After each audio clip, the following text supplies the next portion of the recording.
Alors, indépendamment de cette interview de Bachar el-Assad, le temps nous est compté, donc on ne peut plus en parler, Yves de Kerdrel, mais on peut souligner peut-être que jeudi matin, vous publiez également l'interview de Bernard Squarcini, qui est l'ancien patron des services secrets.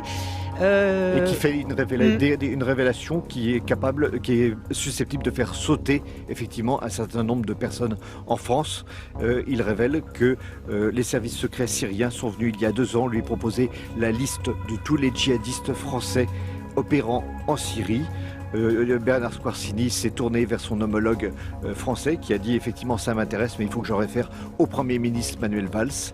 Manuel Valls a dit pas question, nous n'échangeons pas de renseignements avec un régime tel que la Syrie. Ce sont les déclarations et les propos de Bernard Squarcini publiés dans le Valeurs Actuelles de jeudi.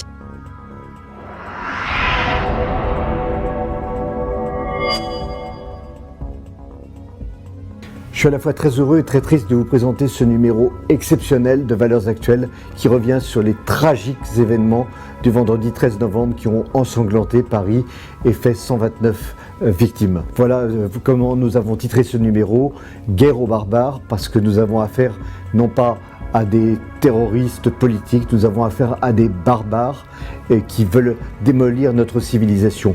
Et nous considérons que dans cette guerre aux barbares, l'État a complètement défailli. C'est ce que nous dénonçons depuis le début jusqu'à la fin de ce dossier. Avec une interview absolument choc de Bernard Squarcini, l'ancien patron du renseignement, qui révèle comment les services secrets syriens lui ont proposé il y a 2 ans une liste de terroristes djihadistes français installés et entraînés en Syrie pour venir créer la terreur en France et comment l'État français, par la voix de Manuel Valls, a refusé de prendre cette liste de terroristes dont sans doute un certain nombre d'entre eux ont participé aux attentats du Bataclan et des événements qui ont ensanglanté Paris vendredi dernier.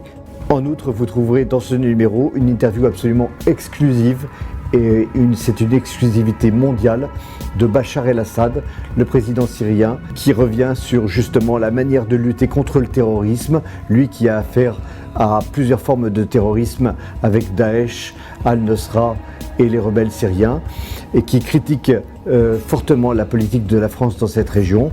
Cette interview tombe à point nommé au moment même où M. Hollande commence à s'apercevoir que l'ennemi, ce n'est pas la Syrie, mais c'est Daesh et Daesh seulement, et c'est ce qui l'amène à se tourner enfin vers la Russie qui elle-même est venue au secours de Bachar el-Assad.